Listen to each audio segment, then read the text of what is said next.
આપણે ત્યાં વાતો થતી હોય ને ત્યારે એવી બધી જ વાતો થતી હોય. એક જાપાનમાં એક ખેડૂતને દર વર્ષે, એ જ ખેડૂતને દર વર્ષે એક એને જ તે શ્રેષ્ઠ બિયારણનો એવોર્ડ મળે એવરી યર, આશીષભાઈ. એટલે નેશનલ જિયોગ્રાફી વાળાને રસ પડ્યો કે એવું તો આ ખેડૂત શું કરે છે, એની આજુબાજુવાળા છે પણ તોય આનું એકનું બિયારણ કેમ આટલું શ્રેષ્ઠ હોય છે. એટલે એનું ઇન્ટરવ્યુ લેવામાં આવ્યો અને એ ખેડૂતે એવું કીધું કે મારું બિયારણ પહેલી વાર મેં બનાવ્યું અને સુંદર મજાના બીજ હતા, પછી મેં આજુબાજુના તમામ ખેતરોમાં એ જ બિયારણ આપ્યું. એટલે ઓલા ભાઈ ઓલા ચાલાકી મેનેજમેન્ટ વાળા હતા ને, આ તો તમે તમારું બિઝનેસ સિક્રેટ શેર કરી કહેવાય, થોડી દેવાય. તમારા બીજ તમે આપો તો એને કોમ્પિટિશનમાં થાય. તો કે અહીંયા જ તમારી ભૂલ છે. મેં શ્રેષ્ઠ બીજ એટલા માટે આપ્યા કે ત્યાંથી આજુબાજુ જીવાણું, ચકલીઓ ત્યાંથી ચણીને આવે, ત્યાંથી જો ખરાબ બીજ હશે તો ત્યાંથી ચણીને મારા બીજ ઉપર આવશે, ત્યાં જો એ ચરકશે ને આ બધી તકલીફ હશે તો મારા બીજને સડવાનું કરશે, મારા બીજને બગાડશે. એનો અર્થ કે તમારું બીજ શ્રેષ્ઠ હોવા માટે તમારા આજુબાજુના તમામ ખેતરોના બિયારણો સુંદર અને શ્રેષ્ઠ હોવા જરૂરી છે, તો તમારું બીજ શ્રેષ્ઠ જશે. બધા જો માની વાતો પહોંચતી હોય તો બાપની વાતો પહોંચે, દાદીની વાતે પહોંચે, દાદાની વાતે પહોંચે. આપણે પ્રાર્થના શું કામ કરતા હોઈએ છીએ? કોઈ તમને એવું કહે કે તમને ગયા અઠવાડિયામાં મળ્યા ત્યારે મેં કીધું ડોક્ટરને ઈશ્વર એટલા માટે કહેવામાં આવે છે કે હું ઈશ્વરને પ્રાર્થના કરું તો મને શ્રદ્ધા છે કે મને સાંભળે છે, પૂરી શ્રદ્ધા છે કે મને સાંભળે છે. અને આજ સુધી તમારી પ્રાર્થનાઓનો જવાબ તમને વહેલો મોડો મળી શકે પણ ન મળ્યો હોય એવું તો ન જ બને. પણ ડોક્ટરમાં તમને એ શ્રદ્ધા છે કે તમારી પ્રાર્થના સાંભળે છે ને એના ઉત્તર પણ આપે છે, જવાબ તમને મળે છે. તમે કયો હલન ચલન ને તમને એમ કે એ તો આમ હોય, એમાં કરવાનું હોય, અહીંયા જવાનું હોય, અહીંયા અટકવાનું હોય, અહીં સુધી પહોંચવાનું હોય. શ્રદ્ધા, પ્રેમ અને કરુણા. અમારે તો બાપુ પૂજ્ય મોરારી બાપુ એક જ 3 જ શબ્દોમાં જગતને વળી લીધું છે, સત્ય, પ્રેમ અને કરુણા. ટ્રસ્ટ બી આ 3 ગુણો હોય તે એ દિવસોમાં તમે તમારી જાતને સતત બદલાવતા રહેશો ને. બાળક સુંદર આવશે એવું નથી હું કહેતી, પણ તમારી અંદર એક સુંદર માણસની રચના થશે, તમે પણ સુંદર થશો. ચેન્જ માત્ર તમારી સાઈઝમાં નહીં, તમારા માઇન્ડમાં પણ લાવો, તમારા વિચારમાં. લોકો એવું કહેવું જોઈએ કે પહેલા એ બહુ બડબડાટ કરતી હતી, હવે શાંત થઈ ગઈ છે. પહેલા એ બહુ જામકાતી હતી. તમારી કામવાળી સાથે વાત કરો તો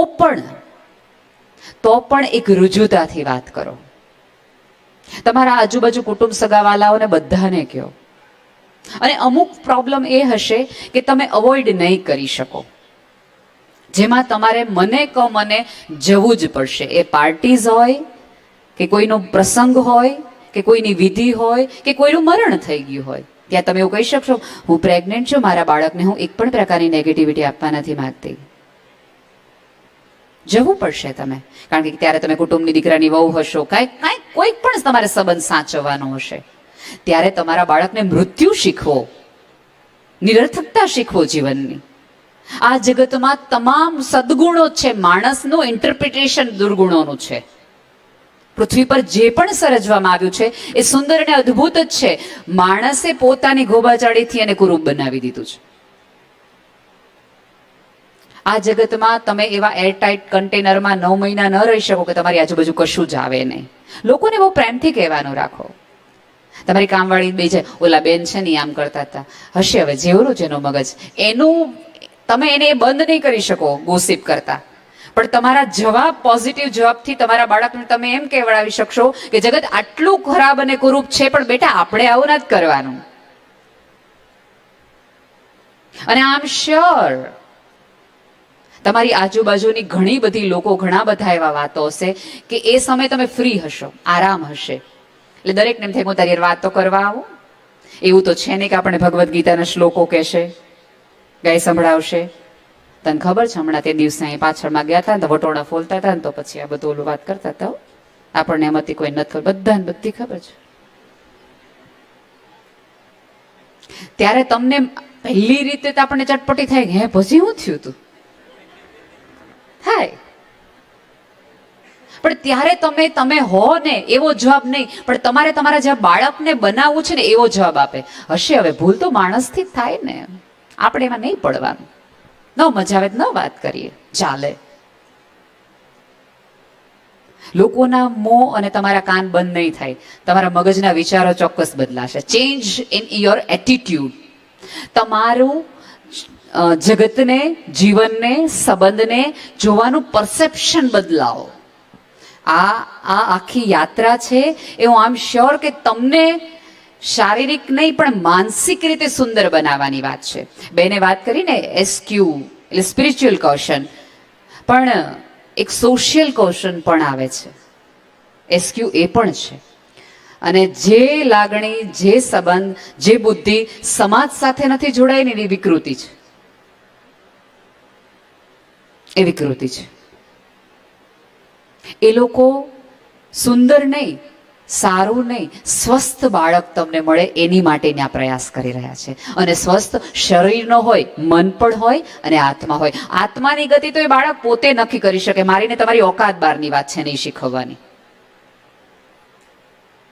કૃષ્ણ ભગવદ્ ગીતા આખી કીધા પછી અર્જુનને એમ કહેતો હોય કે હવે તને ગમે એ તું કર. તો એટલી સ્વતંત્રતા તમારે તમારા બાળકને આવતા દિવસોમાં આપવાની છે. અને બીજું સૌથી મહત્વનો પ્રશ્ન છે, પતિ પત્નીએ દરેકને પૂછવું છે કે તમારે બાળક જોઈએ છે શું કામ? શું કામ? મેણા ટોણા નથી સાંભળવા એટલે? તમારું વૃદ્ધત્વ ખરાબ ન જાય એટલે? તમારું ઇન્વેસ્ટમેન્ટ છે કોઈ?